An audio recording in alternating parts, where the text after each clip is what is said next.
भीतिभेदनम सुख संपत् करुणानिकेतनम व्रतदान तपः क्रियाफलम सहजानंद गुरुं भजे सदा वर्णिवेश रमणीय दर्शनम मंदहास्य रुचिराननाम्बुजम पूजितं सुरनरोत्तमे मुदा धर्मनंदनमहं विचिन्तये त्वं सुकान्तभृतं कान्तं त्वं कान्तं सर्वदोगतं त्वं गते द्वे गदेव त्वं वंदे भक्तिकासुतम्।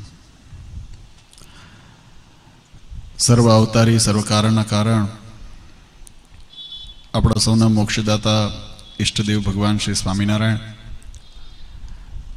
स्वामीनारायण संप्रदाय दक्षिण विभाग अधिष्ठाता देव वड़तालवासी श्री लक्ष्मीनारायण देव हरिकृष्ण महाराज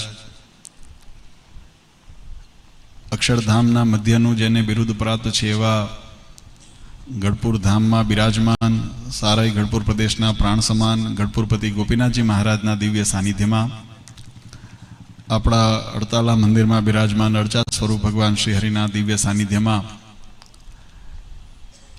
દ્વિશતાબ્દી શાકોત્સવ વર્ષ અંતર્ગત આયોજિત આજે અડતાલાનો આ દિવ્ય શાકોત્સવ આ પ્રસંગે સભામાં ઉપસ્થિત धर्मकुळ आश्रित वाला सर्वे अमारा संतो पार्षदों श्रीजीना लाडीला धर्मकुळ आश्रित वाला सर्वे सत्संगी हरिभक्तों सर्व धर्म प्रेमी सज्जनों सर्व मोक्षभागी जीवात्माओं दरेक भक्तजनों ने अमारा हृदयपूर्वक जय स्वामीनारायण।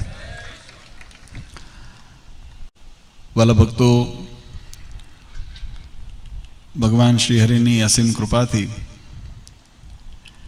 आजे दिव्य शाकोत्सवना निमित्ते આપણને સૌને ભગવાનના દિવ્ય મહિમાનો ભગવાનના ચરિત્રોનો સંપ્રદાયના સિદ્ધાંતોનો ગુણાનુવાદ ગાવાનો સાંભળવાનો અવસર મળ્યો છે।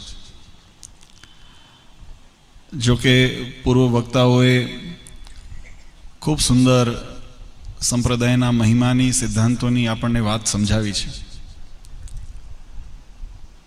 આપણા શાસ્ત્રોએ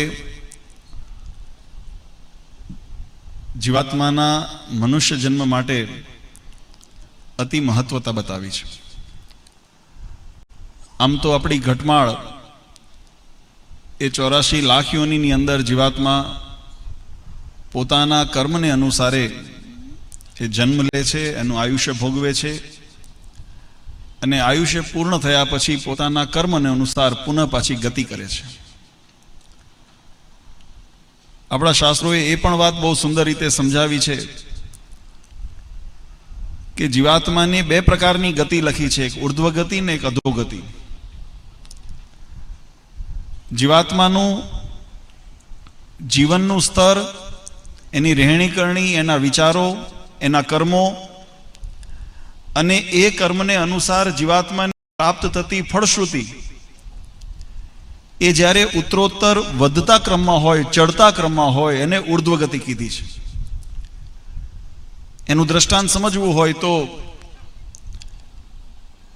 જીવનની અંદર જીવાત્માને મનુષ્ય શરીર મળ્યા પૂર્વે જે 84 યોનિની અંદર જ્યારે જીવાત્મા ભટકતો હતો ત્યારે જીવાત્માના જન્મની અંદર એની આવરદા વગેરે આયુષ્યની અંદર ઘણો બધો તફાવત જોવા મળે છે। ઘણા કીટ જંતુઓ નાના એવા હોય છે કે ઘડી બે ઘડીની આયુષ્ય ભોગવતા હોય છે અને ઘણા એવા શરીર હોય છે જેની હજારો લાખો વર્ષોની ઉંમર હોય છે। આપણને એમ થાય હજારો લાખો વર્ષની ઉંમર તમે જુઓ પણ વૃક્ષ હોય તો 500,000 વર્ષ જૂના આપણે વૃક્ષો જોઈએ છીએ, એની આયુષ્ય એ શરીરની આયુષ્ય હજારો વર્ષની છે। પર્વતાદિની અંદર જીવાત્માને જ્યારે શરીરની પ્રાપ્તિ થાય ત્યારે એના લાખો વર્ષ એની આયુષ્ય બતાવી છે। એટલે આયુષ્યની રૂપરેખાની અંદર અલગ અલગતા જોવા મળે છે। મનુષ્ય જન્મની આયુષ્ય સતયુગની અંદર હજારો વર્ષની બતાવી છે, પછી ઓછી બતાવતા બતાવતા અત્યારે કળયુગની અંદર 100 વર્ષની આયુષ્ય એમ શાસ્ત્રોએ બતાવી છે। અને આપણે જોઈએ પણ છે કે કહેવાય શતમ જીવ શરદ 100 વર્ષના આયુષ્યને ભોગવે, 100 શરદ ઋતુ જોવે। પણ ધીમે ધીમે કળયુગની અંદર એમ પણ કર્યું, ભાગવતજીની અંદર એનું બહુ સુંદર નિરૂપણ કર્યું છે કે આયુષ્ય ઘટતા ઘટતા ઘટતા છેલ્લે 10 વર્ષે આવીને ઊભી રહેશે। અને અત્યારે આપણે જુઓ તો 100 તો માંડ માંડ પહોંચાય છે। કોઈ 80 વર્ષ, કોઈ 85 વર્ષ, કોઈ 70 વર્ષ, કોઈ 60 વર્ષ, દરેક પોતાની આયુષ્ય એ રીતે ભોગવે છે।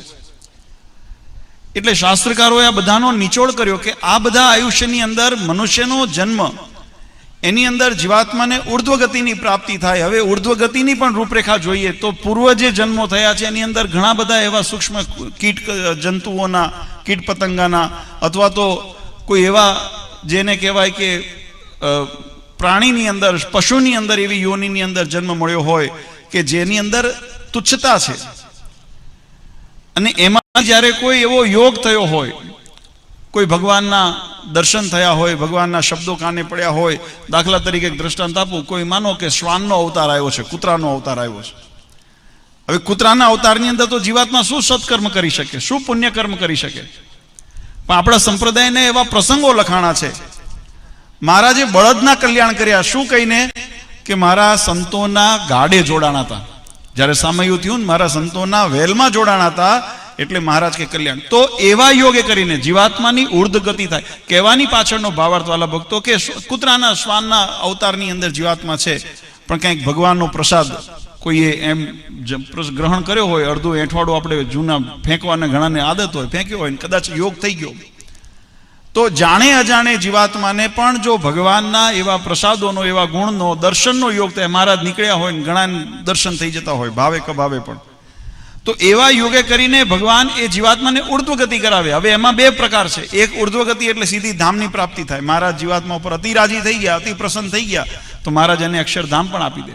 પણ એ જવલ્લે જોવા મળે, એ કાયમ હોતું નથી. નહીતર લખ્યું ન હોત રામાયણની અંદર, જન્મ જન્મ મુનિ જતન કરાય, અંત સમય રામ આવત નહીં. એટલે એ બહુ ભાગ્યશાળી હોય, એ જતને કરીને જીવાત્માનું કલ્યાણ થાય, એ બહુ ભાગ્યશાળી હોય. એના ઉપર ભગવાનની અતિશય કૃપા થઈ હોય તો મહારાજ એ જન્મે પણ જીવાત્માનું કરે. આપણા ગઢપુરની અંદર લીમવૃક્ષ મહામુક્ત, ભગવાન એની નીચે આવીને બેઠા, જીવાત્માનું એ પરમાત્માએ સીધું કલ્યાણ કર્યું, ક્યાંય ભટકવા ન દીધા. પણ બીજો જે ક્રમ છે એ બહુ વિચિત્ર છે અને સમજવા જેવો છે. કારણ કે શાસ્ત્રોની અંદર એ જ રીતે મહારાજે કીધું કે જો આની રીત વચનામૃતના શબ્દોની અંદર સમજવી હોય તો મહારાજ કે સત્સંગની અંદર જ્યારે જીવાત્મા આવ્યો હોય ત્યારે એના જીવનની અંદર સમજણ, વ્યવહાર, કાર્યો કેવા હોય તો કે અમાસની અંધકાર જેવા હોય. પણ જેમ અમાસની અંધકાર હોય અને પછી બીજનો, ત્રીજનો, ચોથનો, પાંચમનો, છઠનો એમ કરતા કરતા ચડતા ક્રમે જેમ ચંદ્રમા કળા વધારે અને પૂર્ણિમાએ પૂર્ણ કળાએ ખીલે, એમ જેને સત્સંગનો યોગ થાય, જેને ભગવાનની ભક્તિનો યોગ થાય, ભગવાનના સાનિધ્યનો જેને યોગ થાય, અને જીવાત્મા જો ખટકો રાખીને એ સાધનને એ સદમાર્ગની અંદર વાળીને પોતાને જો ખટકો રાખીને એને સિદ્ધ કરે, તો મહારાજ કહે કે અમાસની અંધારી રાત જેવું જીવન હોય, પ્રારબ્ધ હોય ને, તો એ પૂર્ણમાની ખીલેલી રાત જેવું એનું ચંદ્રમાં ઉજ્જવળ થઈ જાય. એમ આપણા ભાગ્યની અંદર પણ એ ઉર્ધ્વગતિના માર્ગની અંદર જીવાત્મા અગ્રેસર થાય.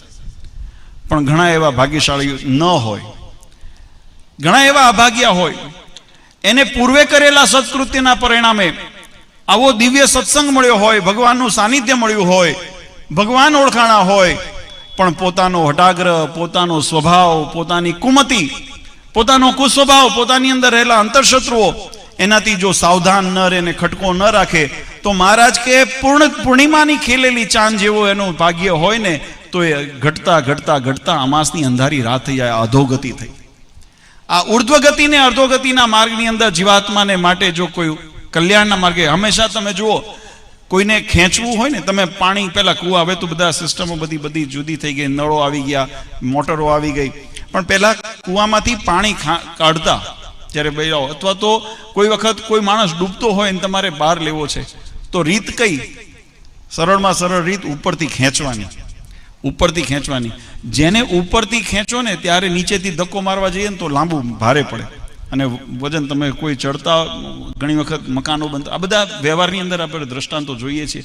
તો જે ઉપરથી જે છે ખેંચવામાં આવે ને એ સરળ માર્ગ છે, નીચેથી ધકેલવામાં, કારણ કે વજન આપણા માથે છે, એટલે આપણો ભાર હોય ને ઉપર વજન.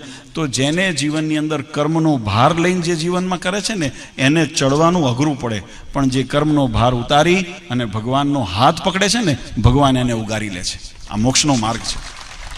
જે પોતાના સ્વભાવને મૂકીને, એ પોતાના સ્વભાવનો ભાર મૂકીને, પોતાના જે અહંકારનો ભાવ મૂકીને, જે પોતાના દેહાભિમાનનો ભાવ મૂકીને ભગવાનનું શરણું પકડે છે ને ભગવાનના ચરણે બેસે છે ને, એને પરમાત્મા ઉગારે છે. આ ઉર્ધ્વગતિનો માર્ગ છે.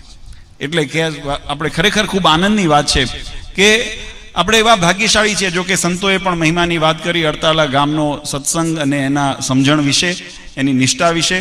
અને આપણે ભાગ્યશાળી છે. ગઢપુર મહાત્માની અંદર ઉન્મત્ત ગંગાનું જે પાણી આપણે ત્યાં વહે છે ને એનો મહિમા ત્યાં સુધી બતાવ્યો છે કે ઉપર કોઈ પક્ષી ઉડતું હોય, કોઈ ગીધ આદિ ઉડતું હોય અને એને કોઈ અભક્ષ એવા કોઈ પ્રાણી મરી ગયું હોય ને એના જો ચાંચમાં એના હાડકા હોય ને હાડકા લઈને એના ઉપરથી ઉડે અને એના હાડકાને રજ એના ચાંચમાંથી પડે ને જો ગેલા નદીની અંદર એ ઉન્મત્ત ગંગાની અંદર પડે ને તો એનું કલ્યાણ થાય. આવો મહિમા જે શાસ્ત્રોએ, જે રઘુવીરજી મહારાજ આદિ સંતોએ જેનો મહિમા દુર્ગપુર મહાત્માની અંદર ગાયો છે, આજે એ ગઢપુરના સાનિધ્યની અંદર, એ ગોપીનાથજી મહારાજના સાનિધ્યની અંદર આપણો સત્સંગ એ નિષ્ઠાથી, સમજણથી, નિયમ નિશ્ચય અને પક્ષની અંદર દ્રઢ રહીને સત્સંગ કરે છે ને બહુ મોટા ગૌરવની વાત છે.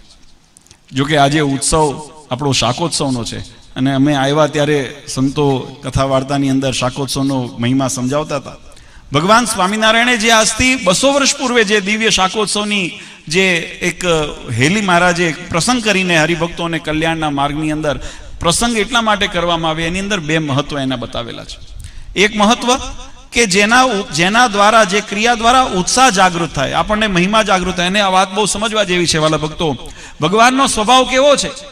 આપણા સંતોએ, આપણા ઋષિમુનિઓએ ભગવાનના મહિમાની અનેક વાતો લખી છે ને ત્યાં સુધી લખ્યું કે નેતિ નેતિ ગાય, જેનો અંત ન આવે એટલા પરમાત્માનો મહિમા છે. પણ પરમાત્માના સ્વભાવ, પ્રકૃતિ અને ભગવાનની દયાળુતા એનું વર્ણન જો આપણે સંક્ષિપ્તમાં સમજ્યું તો આપણે એક સ્તુતિની અંદર કહીએ છીએ, કરુણામય ચારુ લોચનમ શરણાયાર્થ જનાર્તિ મોચનમ પતિતો ધરણાય તત્પરમ સહેજાનંદ ગુરુમ વજે સદા. આ દીનાનાથ ભટ્ટે જે મહેરામ ભટ્ટે જે આ સ્તુતિ દીનાનાથ ભટ્ટે લખી અને એ સ્તુતિની અંદર એની અંદર પરમાત્માના સ્વરૂપનું એક વર્ણન અને ભગવાનના લાક્ષણિકતાનું એક વર્ણન કર્યું. ભગવાનનો સ્વભાવ કેવું છે તો કરુણામય ચારુ લોચનમ, જેના દ્રષ્ટિની અંદર કરુણા જ કરુણા છે, જેના દ્રષ્ટિની અંદર દ્વેષ નથી, જેના દ્રષ્ટિની અંદર રાગ નથી, જેના સ્વભાવની અંદર, પ્રકૃતિની અંદર ક્યારે કોઈના માટે દુષ્ભાવ નથી.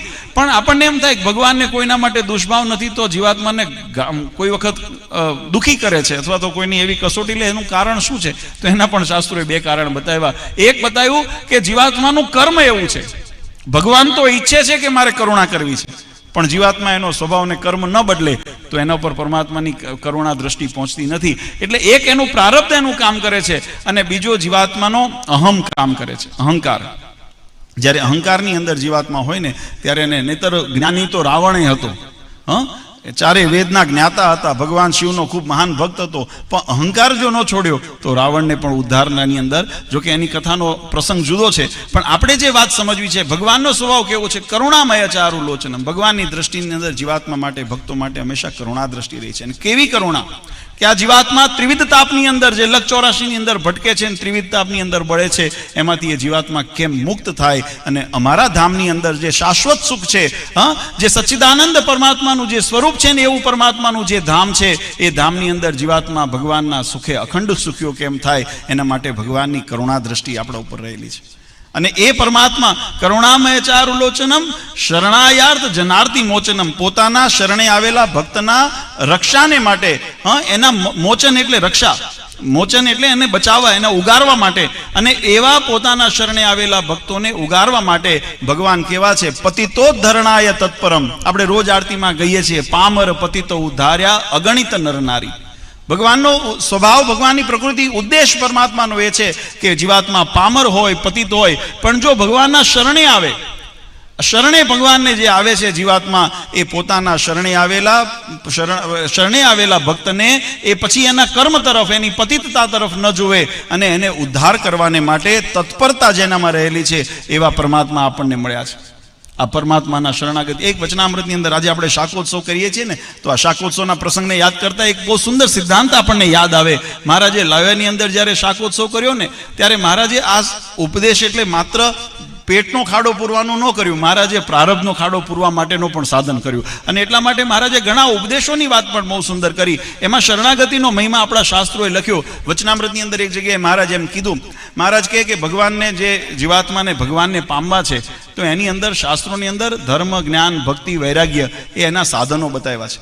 હવે મહારાજ કહે છે જો એ સાધનનો મહિમા ભગવાનને રાજી કરીને ભગવાનની પ્રાપ્તિ માટે આ સાધનનો મહિમા છે, તો સાધને કરીને ભગવાન પમાય તો શરણાગતિનો શું મહિમા રહે? આવું વચનામૃતની અંદર પ્રશ્ન પૂછ્યો છે. સંતોએ પ્રયત્ન કર્યો ઉત્તર કરવા, પણ યથાર્થ ન થયો. પછી મહારાજે સ્વયં ઉત્તર કર્યો. મહારાજ કહે કે જીવાત્માનું કલ્યાણ તો શરણાગતિથી જ થાય છે. આ વસ્તુ સિદ્ધાંત સમજવા જેવી છે.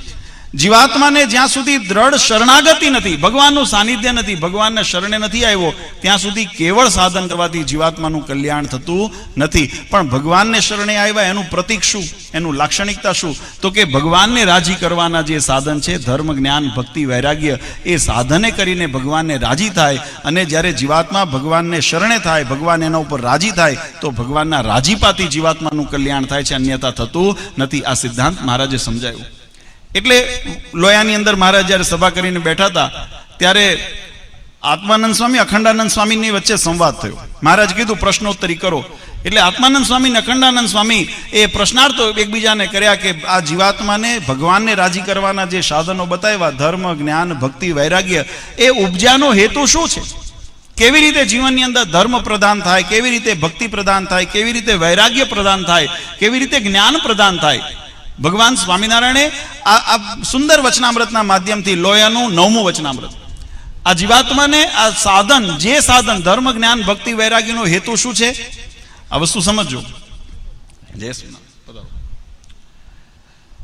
ધર્મ, જ્ઞાન, ભક્તિ અને વૈરાગ્ય, આ 4 સાધનનો હેતુ શું છે? તો શાસ્ત્રોએ કીધું કે આ સાધન દ્વારા ભગવાન રાજી થાય છે અને હેતુ છે ભગવાનને રાજી કરવાનો. હવે એમ છે કે જે સાધનથી ભગવાન રાજી થાય એ સાધન કઈ રીતે ઉપજે? પ્રશ્ન સમજાય છે? આપણે ભગવાનને રાજી કરવા છે, શરણાગતિ કરવી છે, ભગવાનનો દ્રઢ આશ્રય કરવો છે અને ભગવાનને રાજી કરવા છે. જે રાજીપાથી જીવાત્માનું કલ્યાણ થાય, આપણું લક્ષ્ય જીવાત્માની મુક્તિનું છે. અને એ મુક્તિની પ્રાપ્તિના જે સાધન, પ્રમુખ સાધન શાસ્ત્રોએ બતાવ્યા, એ પ્રમુખ સાધન ભગવાનને રાજી કરી શકે એવા ધર્મ, જ્ઞાન, ભક્તિ, વૈરાગ્યને કેવી રીતે દ્રઢ કરાય? ત્યારે આ સંતોએ જ્યારે આપસમાં પ્રશ્ન કર્યો, પછી મહારાજે એનો બહુ સુંદર ઉત્તર કર્યો છે. અને મહારાજે એવો સુંદર ઉત્તર કર્યો. મહારાજ કે પહેલા વૈરાગ્ય કેમ ઉપજે? ત્યારે મહારાજે કીધું કે જ્યારે જીવાત્મા શાસ્ત્રો દ્વારા, જે શાસ્ત્રોની અંદર વર્ણિત જે સિદ્ધાંત છે એને અનુસરીને, એને સમજીને જીવાત્મા એ સ્તંભથી લઈને બ્રહ્મ સુધીનું જે આયુષ્ય છે, એના જે પર્યંત જે પણ તત્વ છે, એના આયુષ્યની આવરદા સમજે, એને જાણે. અને આ બધું જે છે કાળનું ભક્ષ સમજે. આ બધું જે છે સ્તંભથી લઈને બ્રહ્મ સુધીનું તમામ, આ બધું કેવું છે? તો કે નાશવંત છે. અવિનાશી તત્વ કયું છે? તો એક પરમાત્મા તત્વ છે. આ વૈરાગીની રીત મહારાજે સમજાવી કે આ સિદ્ધાંતને જ્યારે જીવાત્મા સમજે છે એટલે સાંભળે છે નહીં. આ જીવાત્માને એની અંદર હા પડે છે, પ્રતીતિ થાય છે કે આ સિદ્ધાંત સત્ય છે. જ્યારે જીવાત્માને એવો સિદ્ધાંત થાય, 3-4 પ્રકારના જે પ્રલય છે, આત્યંતિક પ્રલય, નૈમિતિક પ્રલય, નિત્ય પ્રલય આદિ જે પ્રલય છે, એની અવસ્થાને સમજે, આ બ્રહ્માંડની રચનાને સમજે, અને એની અંદર સ્તંભથી લઈને બ્રહ્મ સુધીનું તમામ જે પર્યંત જે પણ છે, આ બધું કાળનું ભક્ષ્ય છે. કાળ એને આરોગી લે છે. એનો મતલબ આ બધું નાશવંત છે. જ્યારે જીવાત્મા એ વાસ્તવિકતાને સમજે, સમજવાનો અર્થ મેં પહેલા કીધું, સાંભળે નહીં, સમજે એટલે વાસ્તવિકતા સ્વીકારે. જ્યારે આ વાસ્તવિકતાને જ્યારે જીવાત્મા સ્વીકારે, ત્યારે એનો મોહ ટળે છે, અને મોહ ટળે ત્યારે એમાંથી વૈરાગ્ય થાય છે. મહારાજે બહુ સુંદર વચનામૃતમાં વૈરાગ્યની વાત સમજાવી. પછી જ્ઞાન માટે મહારાજે કીધું કે ઉપનિષદ છે, શ્રીમદ ભાગવત છે, વાસુદેવ મહાત્મા છે, આ જે સત્શાસ્ત્રો છે, જેની અંદર જીવાત્માને આ બધું જ્ઞાનનું, આ બ્રહ્માંડનું જ્ઞાન, પરબ્રહ્મનું જ્ઞાન, જીવનું જ્ઞાન, માયાનું જ્ઞાન, આ બધા જ્ઞાનના જેના સ્પષ્ટપણે જેની અંદર નિરૂપણ કરેલા છે, એવા સત્શાસ્ત્રોને જ્યારે સદગુરુ થકી શ્રવણ કરે ત્યારે સત્ય સ્વરૂપ જીવાત્માને સમજાય. એટલા માટે મહારાજે કીધું કે સત્ય સ્વરૂપ જ્યાં સુધી નથી સમજાતું, ત્યાં સુધી ભ્રમણાઓ ભાંગતી નથી. આ વસ્તુ સમજો. આપણે જેને જેવું સ્વરૂપ જોઈએ છીએ, માનીએ છીએ ને, હકીકતમાં એવું સ્વરૂપ છે કે નહીં એ આપણે જાણી શકતા નથી, કારણ કે એની અંદર આપણે જ્ઞાનની દ્રષ્ટિ ત્યાં સુધી પહોંચી નથી. મહારાજ કીધું એટલા માટે જે આ બધા ઉપનિષદ આદિ જે શાસ્ત્રો છે, સ્મૃતિઓ છે, એનું જ્યારે સદગુરુ દ્વારા શ્રવણ કરે, એટલે યથાર્થ સ્વરૂપની અંદર એનું જ્યારે શ્રવણ કરે, એને જ્યારે સમજે, એને જ્યારે માને, એને સ્વીકારે, ત્યારે એ જીવનની અંદર જ્ઞાન પ્રાપ્ત થયું થાય. નહીતર આપણે કેવું છે કે અત્યારે મારું આપણે કરવામાં આખી જિંદગી કાઢી નાખીએ છીએ. આ વસ્તુ સમજો. આમાં પોતાનું જેને આધિપત્ય આપણે જેને ગણીએ છીએ, એવું આ પોતાનું શરીર પણ પોતાના કયામાં રહેવાનું નથી. આ વાત સમજાય છે ને? શંકરાચાર્યજીએ બહુ સુંદર એક વાત સમજાવી છે. અંગમ ગલિતમ પલિતમ તુંડમ દશમિનિહિનમ જાતમ તુંડમ વૃદ્ધો યાતિ ગ્રહિત્વા દંડમ તદપિન મુંચતી આશા પિંડમ. બહુ સુંદર વાત કરી કે આ શરીરનું કેવું છે આવરદા? અંગમ ગલિતમ, આ શરીર ઓગળી જાય છે. ષટ વિકાર જે બતાવ્યા ને શરીરના, એની અંદર એનો ઓગળવાનું છે, આપણે બધા જાણીએ છીએ. પણ છતાંય તદપિન મુંચતી આશા પિંડમ, એનો મોહ છૂટતો નથી. આપણે બધા જાણીએ છીએ કે આ શરીરનો શું થવાનું. આંખે અત્યારે આપણે કહીએ છીએ ગુજરાતીની અંદર ઘણી વખત કહેવાય કે આંખના દેવતા ઉઠી ગયા. આંખો છે ચર્મચક્ષુ ઇન્દ્રિય છે, અને ઇન્દ્રિયોને સક્રિય કરવા માટે કોણ એને શક્તિ આપે છે? તો કે એના દેવતા.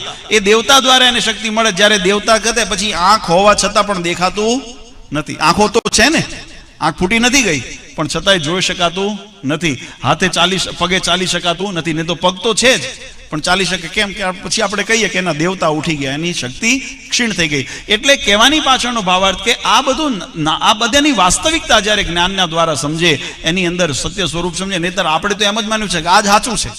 અત્યાર સુધી મોહ કેમ નથી છૂટ્યો? કારણ કે એના સુખની પાછળ જ જીવાત્મા ગાંડો થાય છે. આ કાળી મજૂરી કરતો હોય તોય ભલે, કે કાળા ધોળા કરતો હોય તોય ભલે, પણ કોના માટે? આ શરીરના સુખ માટે. કોણે કલ્યાણ માટે કાળા ધોળા કરવાનું વિચાર્યું? આ સમજો. આ જ્ઞાનનો મહિમા એટલા માટે શાસ્ત્રો બતાવ્યો, કારણ કે આ ઉપદેશ આપણને જગતની અંદર નથી મળતો. જગતની અંદર, વ્યવહારની અંદર આજની આધુનિક વિદ્યા પદ્ધતિને હું ખંડન નથી કરતો. બરાબર છે, જીવનની અંદર નિર્વાહ માટે, પોતાને જીવનની અંદર કંઈક કમાવા માટે, રળવા માટે આ બધી આધુનિક ભણતરની જરૂર છે. પણ આ બધું આપણને વ્યવહારિક માર્ગ શીખવાડે છે. આત્મકલ્યાણ કેમ થાય, ત્રિવિધ તાપમાંથી જીવાત્માને મુક્તિ કેમ મળે, લક 84ના ફેરા કેમ ભાંગે, એ જ્ઞાન એમાંથી પ્રાપ્ત નહીં થાય. એટલા માટે મહારાજે કીધું, શ્રુતિ સ્મૃતિ આદિ જે સત્શાસ્ત્રો છે, વાસુદેવ મહાત્મા આદિ જે શાસ્ત્રો છે, એમાં ભગવાનનો પહેલા તો સ્વરૂપને ઓળખે. ભગવાનના સ્વરૂપને ઓળખે. આ બ્રહ્માંડની અંદર જે પણ રચના આપણે જોઈએ છીએ, નાશવંત પદાર્થો, માયાથી રચિત જે બધી ભ્રમણાઓ છે, એના વાસ્તવિક સ્વરૂપને ઓળખે. પોતાના આત્મ સ્વરૂપને ઓળખે કે આ શરીર એ હું નથી. આ શરીરની અંદર રહેલું જે ચૈતન્ય તત્વ, જે જીવાત્મા છે, એનું સ્વરૂપને ઓળખે. ત્યારે એને સત્ય જ્ઞાન કીધું. ને એ બધું જાણવા માટે મહારાજે કીધું ક્યાં જાય? તો કે પુનઃ શાસ્ત્રના શરણે જાય. એ શાસ્ત્રો દ્વારા, સદગુરુ દ્વારા એની પ્રાપ્તિ કરે. પછી મહારાજે બહુ સુંદર વાત કરી. મહારાજ કે ધર્મ કેવી રીતે આવે, જીવનની અંદર ધર્મ ઉપજાનો હેતુ. ત્યારે મહારાજે કીધું કે જે યાજ્ઞવલ્ક્ય ઋષિ આદિ જે ઋષિમુનિઓ છે, એમને જે સ્મૃતિઓ લખી છે, એ સ્મૃતિઓના દ્વારા જીવનની અંદર આચરણ શુદ્ધિ કેમ થાય એના માટેના મર્યાદાઓ બાંધી છે. આ જીવનને એટલા માટે જરૂરી છે કે આપણે પોતાની રીતે કોઈ પણ સાધન કરશું, પણ જ્યાં સુધી એની મર્યાદામાં રહીને નહીં કરીએ ત્યાં સુધી એ સાર્થક થતું નથી. સાધન એટલું સાર્થક થતું નથી. મેં પહેલા વાત કરી કે ભગવાનની કૃપા થાય તો ભગવાન ગમે તેનું, એટલે મેં કીધું ને, અધમ ઉદાહરણ અવિનાશી તારા બિરુદની બલિહારી. ભગવાનનું બિરુદ છે કે અધમને પણ ઉદ્ધાર કરે, પણ એ પરમાત્માની સ્વતંત્રતા છે. જીવાત્મા જો પોતાની પાત્રતા જો ન કેળવે તો દરેકને એનો લાભ મળતો નથી. એટલે જીવાત્માને પાત્રતા કેળવવા માટે ધર્મ આચરણ અનિવાર્ય. અને એટલા માટે મહારાજે કીધું, શિક્ષાપત્રીની અંદર લખ્યું કે ભગવાનની ભક્તિ કરવી, પણ કેવી રીતે કરવી? તો કે ધર્મ સહિત કરવી. ધર્મ રહિત ભગવાનની ભક્તિ ન કરવી. આચરણે પાત્રતા એ સહિત કરવી. એટલે ગમે તેવું વર્તન કરીને આપણે એમ કહીએ કે અમે ભગવાનના ભક્ત છીએ, તો એ ભગવાન સ્વીકારતા નથી. ને એટલા માટે આ કળિયુગમાં વધારે જરૂર છે. કારણ કે આપણને ડગલે ને પગલે એવું કહેનારા મળશે કે આપણે ભગવાનનું ભજન કરો ને, બીજું બધું લપમાં મૂકો. પણ ભગવાનની આજ્ઞા મૂકી અને જો ભગવાનનું ભજન કરશું ને તો એ ભગવાન સુધી પહોંચવાનું નથી. એટલા માટે ભગવાને, કારણ કે જાણતા હતા કળિયુગમાં આવા ઉઠા ભણાવનારા આવશે. નહીં તો ઘણાને એવું ઓઠું કઠું સમજાવે ને કે આપણે ગોપીનાથજી મહારાજના દર્શન કરીને, આપણે સેવા કરીને આપણે આવતું રહેવું. જાઓ એની ના નથી, પણ આપણે બીજામાં ન પડવું, બીજી ચિંતા ન કરવી, આપણે એને આંખા ડકાન કરવા. તો ભગવાનની આજ્ઞા લોપીને, ભગવાનની બાંધેલી મર્યાદા લોપીને તમે ગમે તેટલી ભક્તિ કરો, સેવા કરો, એનું કોઈ ફળ મળતું નથી. નહીતર ભગવાન સ્વામિનારાયણ શિક્ષાપત્રીમાં એવું ન લખ્યું હોત કે ધર્મે રહિત ભગવાનની ભક્તિ ન કરવી. નહીં તો એટલું જ લખ્યું હોત, ભગવાનની ભક્તિ કરવી એટલું લખ્યું હોત. તો શા માટે મહારાજે આ કલમ ટાંકી? કારણ કે મહારાજ જાણતા હતા કે આચરણથી ભટકાવીને, પાત્રતાથી ભટકાવીને, માર્ગથી, સદમાર્ગથી વાળીને જીવાત્માને કેવળ ભક્તિનું અવલંબન બતાવીને કુમાર્ગે લઈ જશે. જીવનની અંદર આચરણથી ધર્મચ્યુત કરશે. જેને 4 પ્રકારના નાસ્તિકો કીધા ને વચનામૃતની અંદર, કુડાપંથી બધા નાસ્તિક વગેરે જે એના વિધાન બતાવ્યા, એનો સંગ ન કરવો મહારાજ એટલા માટે શિક્ષાપત્રી વચનામૃતની અંદર નિષેધ કર્યો.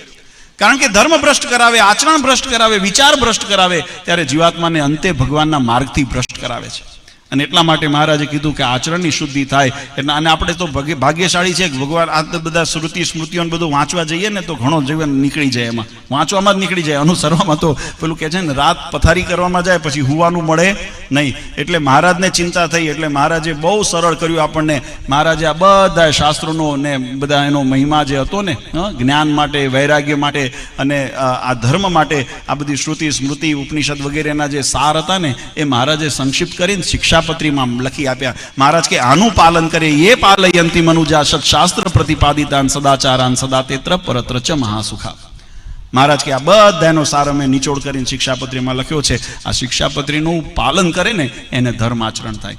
અને પછી મહારાજે છેલ્લે કીધું કે ભગવાને આ બધા આચરણનો મહારાજ પહેલું બતાવ્યું મેં તો ધર્મ જ્ઞાન ભક્તિ વૈરાગીની અંદર ક્રમની અંદર જો મહારાજ પહેલું વૈરાગ્ય બતાવ્યું, પછી જ્ઞાન બતાવ્યું, પછી મહારાજે ધર્મ બતાવ્યો, અને આ ત્રણેય જ્યારે યુક્ત થાય ત્યારે મહારાજ કે ભગવાનના જે લીલા ચરિત્રો છે, ભગવાનનું આ ખંડની અંદર, આ સમગ્ર બ્રહ્માંડની અંદર જે ખંડની અંદર પરમાત્માના જે અવતારો થયા છે, ભગવાને જે પ્રાગટ્ય કર્યું છે, ભગવાને જે લીલાઓ કરી છે, એ લીલાઓના ગ્રંથોને શ્રવણ કરે. આજે આપણે અહીંયા શું કરવા એકત્રિત થયા છીએ? ભગવાને આજથી 200 વર્ષ પૂર્વે જે લોયાની અંદર દિવ્ય લીલા કરી હતી, જે શાકોત્સવના માધ્યમથી હજારો જીવાત્માને પોતાના ભગવાનપણાની પ્રતીતિ કરાવી હતી, એ લીલાને આપણે સાંભળીને, શ્રવણ કરીને, એને જીવનની અંદર તાજી કરીને અને એના માધ્યમ કરો. મહારાજ કહે કે ભગવાનના સ્વરૂપને, ભગવાનના ચરિત્રોને, ભગવાનના મહિમાને આ ગ્રંથો દ્વારા, જ્યારે શાસ્ત્રો દ્વારા, કથાઓ દ્વારા જ્યારે શ્રવણ કરે ત્યારે જીવાત્માને ભક્તિ ઉપજે છે, ત્યારે જીવાત્માને ભક્તિ કરવાનું મન થાય ને એ ભક્તિ બળ આપે છે.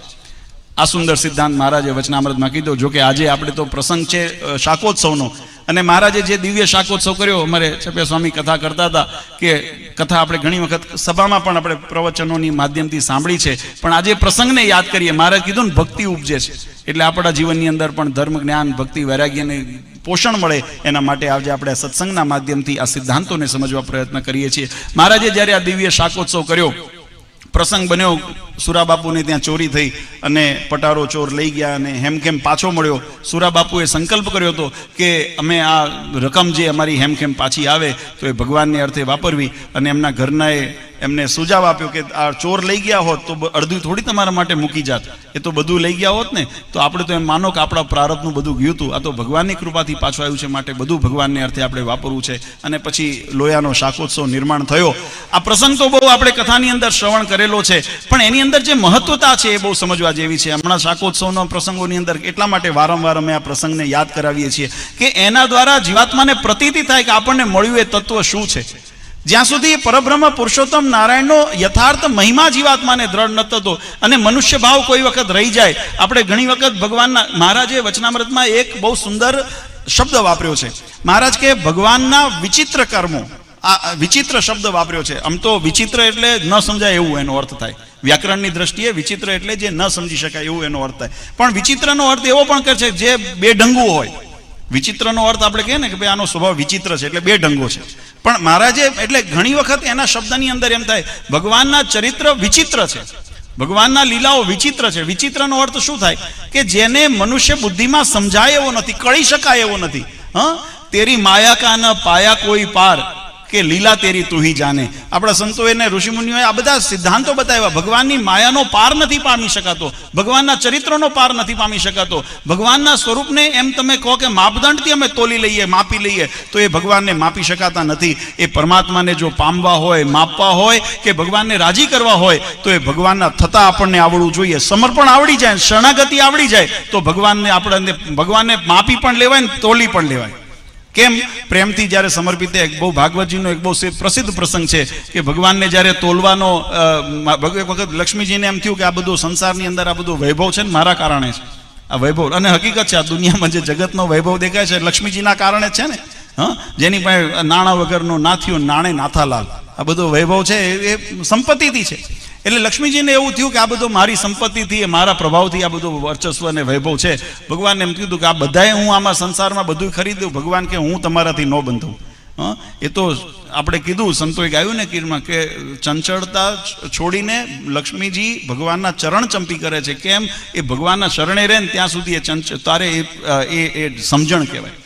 પણ જ્યારે અહંકાર આવ્યો ત્યારે એમ થયું કે આ બધું મારાથી થાય છે, એટલે ભગવાને પરીક્ષા કરી કે તોલીએ. પછી ત્રાજવામાં બેસાડ, એક બાજુ ભગવાન બેઠા ને એક બાજુ લક્ષ્મીજીએ પોતાના સમગ્ર અલંકાર, આભૂષણ, જે સંપત્તિ બધી હતી એમાં મૂકી. કુબેરને બોલાવ્યા, ખજાનચી તમારો કે તિજોરી ખોલો, અને બધો ભંડાર હતો એ ત્યાં ઠાલવ્યો. ભગવાન ન તોલાના, અને જ્યારે છેવટે એમ થયું કે હાર માની કે હવે મારાથી આ ભગવાન નહીં તોલાય, પછી એક તુલસી પત્ર મૂક્યું, ભગવાન અહીંયા તોલાઈ ગયા. આ ભાગવતજીનો પ્રસંગ આપણા કહેવાની પાછળનો ભાવાર્થ વાલા ભક્તો એ છે કે ભગવાનને માપવા, તોલવા, પામવા છે ને સાધનોથી એકલું કામ નથી થતું, ત્યાં શરણાગતિ કામ કરે છે. અને ભગવાન સ્વામિનારાયણે આ સુંદર સિદ્ધાંત સમજાવવા લોયાની અંદર આ સિદ્ધાંત જ્યારે મહારાજ શાકોત્સવ કરતા ત્યારે મહારાજે એવી લીલા કરી કે મનુષ્ય ચરિત્ર કર્યા. ભગવાનના ચરિત્રની અંદર મનુષ્ય ભાવ ન આવે એના માટે આ પ્રસંગ બહુ આપણા માટે તાદ્રશ્ય છે. અને ભગવાનની શરણાગતિ શું ન કરાવી શકે જીવાત્માને, એના માટેનો ઉપદેશ પણ આની અંદર રહેલો છે.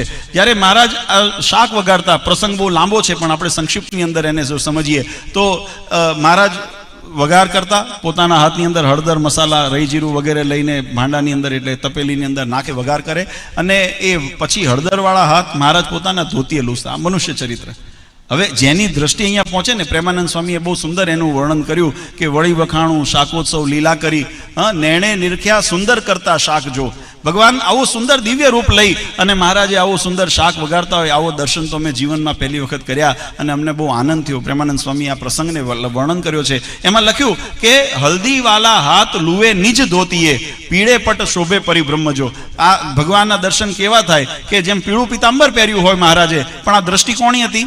આ સમજણ કોની હતી? આ દ્રષ્ટિ જેને ભગવાનનો મહિમા હતો, જેને ભગવાનનો નિશ્ચય હતો, એને આમ દેખાણું ભગવાન ચરિત્રમાં મનુષ્ય ભાવ ન રહ્યો, દિવ્યતા જોઈ અને કેવું એમને દર્શન દીધું. ત્યારે લખ્યું કે અક્ષર પર પુરુષોત્તમજીએ નવ રૂપ ધર્યું.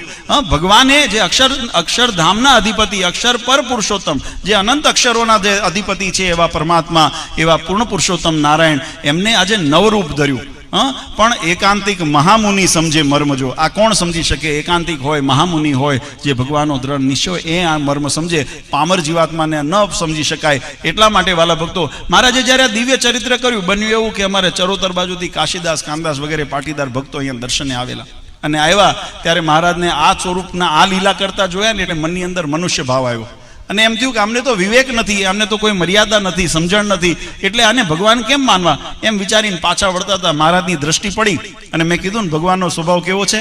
કરુણામય ચારુ લોચનમ. ભગવાનને દયા આવી કે આ જીવાત્મા અભાગ્યા પાછા જાય છે.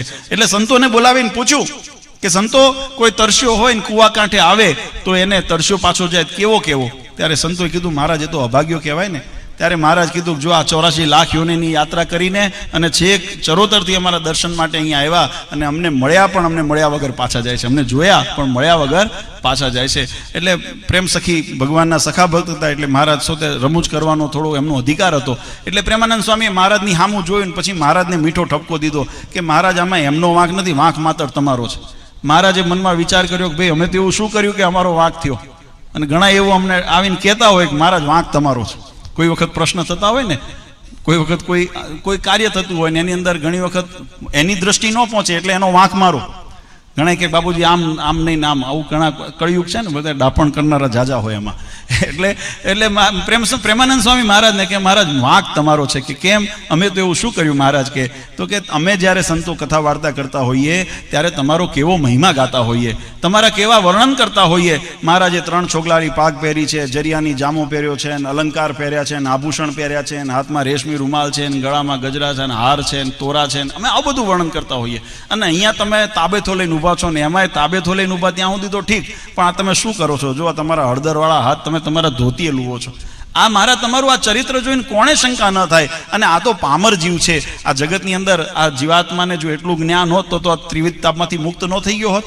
આ તો જીવાત્મા જો ભટકે છે, અજ્ઞાની છે, અબોધ છે, અને એને તમારા આ ચરિત્રની અંદર શું એને ગતાગમ થાય, એને શું એને મહિમા સમજાય? એટલે આ તમારી ચરિત્રને કારણે પાછો જાય છે. પણ તમે દયાળુ છો મહારાજ, એના ઉપર કંઈ કરુણા દ્રષ્ટિ કરો કે આ ભટકે નહીં પાછો, નહીં તો 84 લાખની યાત્રામાં જશે. અને હકીકત એવી છે વાલા ભક્તો, આ જન્મ મળ્યો છે ને, જો આની અંદર સાવધાન ન રહ્યા, જેમ વીજળીના ઝબકોરે મોતી પરોવાનો છે, એમ આપણને દુર્લભો માનુષો દેહો દેહી નામ ક્ષણભંગુર. શાસ્ત્રનો મત છે કે અતિ દુર્લભ મનુષ્ય દેહ મળ્યો છે, મોક્ષનો દ્વાર મળ્યો છે. અને જો આની અંદર તમે સાવધાન ન રહ્યા, આ ક્ષણભંગુર છે. આયુષ્ય મેં કીધું એમ, દરેકની આયુષ્ય આવરદા ઓછી છે, એમાં મનુષ્યની આવરદા પણ સીમિત છે. અને એ જ આવરદાની અંદર જો તમે જાગૃત રહી, સજાગ રહીને કલ્યાણનું બાતું ન બાંધ્યું, વળી 84 લાખનો ફેરો આવશે ભટકવાનો. એટલે મહારાજે બહુ સિદ્ધાંત સંતોએ વાત કરી કે મહારાજ, આને 84 લાખનો ફરી ફેરો થાય એના કરતાં તમે કંઈક કરુણા દ્રષ્ટિ કરો. પછી મહારાજે એના ઉપર દયા દ્રષ્ટિ કરીને કીધું ભક્તોને, કે પાટીદાર ભક્તોને, કે તમે જે જોવા આવ્યા છો એ તો જોઈને જાઓ. અને જ્યારે ભક્તોએ પાછા વળીને જોયું ત્યારે ભગવાને ચતુર્ભુજ સ્વરૂપે દર્શન દીધા અને પોતાના ભગવાનપણાની પ્રતીતિ.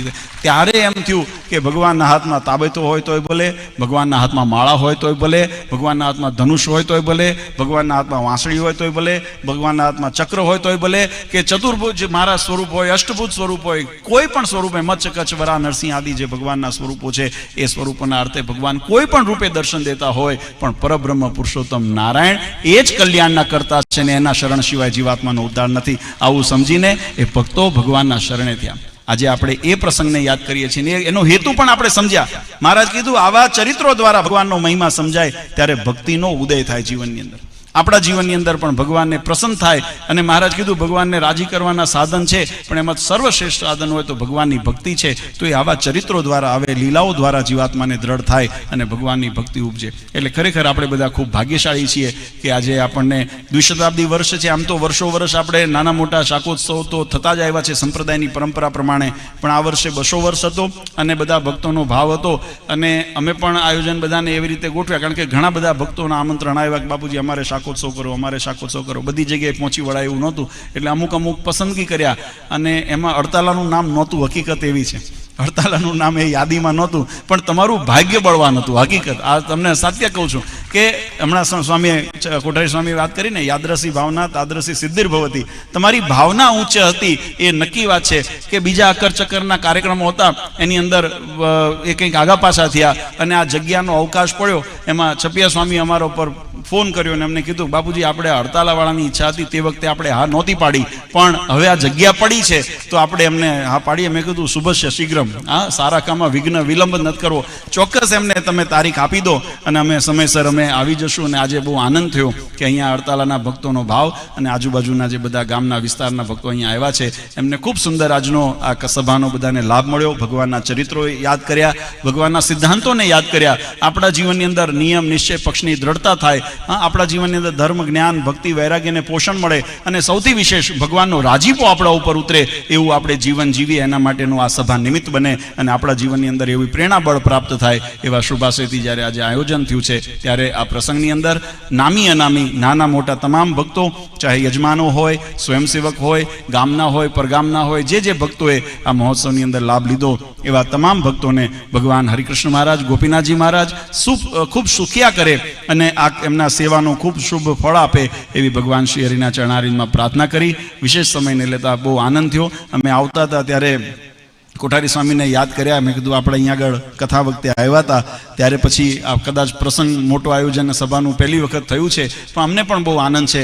અડતાલાનો સત્સંગ અમારે ગોપીનાથજી મહારાજનો હાંડાનું ગામ છે અને એ સત્સંગના માધ્યમથી આજે ન કેવળ ગામનું ગૌરવ વધે પણ આજુબાજુના ગામના પણ ભક્તોની અંદર સત્સંગને જ્યારે એકાત્મ ભાવથી, પરિવાર ભાવથી આપણે જ્યારે સત્સંગના નાતે જોડાઈને જ્યારે આવા ઉત્સવ કરતા હોઈએ ત્યારે ભગવાન પણ આપણા ઉપર રાજી થાય કે અમારા સિદ્ધાંતના વરનારા, અમારા નિયમ નિશ્ચય પક્ષમાં રહેનારા દ્રઢ અમારા જે આશ્રિતો છે આજે એકરૂપ થઈને અમને રાજી કરવા આટલું યજન કરે છે. તો ભગવાનનો રાજીપો પણ આપણા ઉપર અઢળક ઉતરે. એટલે આજના દિવસે ભગવાન હરિકૃષ્ણ મહારાજ, ગોપીનાથજી મહારાજના ચરણારીમાં પ્રાર્થના કરીએ કે અમારા સમગ્ર ગરડા દેશના અને આ વિસ્તારના સત્સંગને ખૂબ સુખીઓ રાખે, ખૂબ જીવનની અંદર એમને ભગવાનનું ભક્તિ થાય અને મહારાજનો રાજીપો એમના ઉપર કાયમ ઉતરતો રહે એવી ભગવાન શ્રી હરિના ચરણારવિંદમાં પ્રાર્થના કરી. પરમ પૂજ્ય સનાતન ધર્મ ધુરંધર આચાર્ય શ્રી અજેન્દ્ર પ્રસાદજી મહારાજ, અસૌ ગાદીવાળા પૂજ્ય માતુશ્રી અને અમારા સમસ્ત ધર્મકુળ પરિવાર વતી આપ સૌને અંતરથી આશીર્વાદ આપી મારી વાણીને વિરામ આપું. સહેજાન સ્વયં મહારાજ.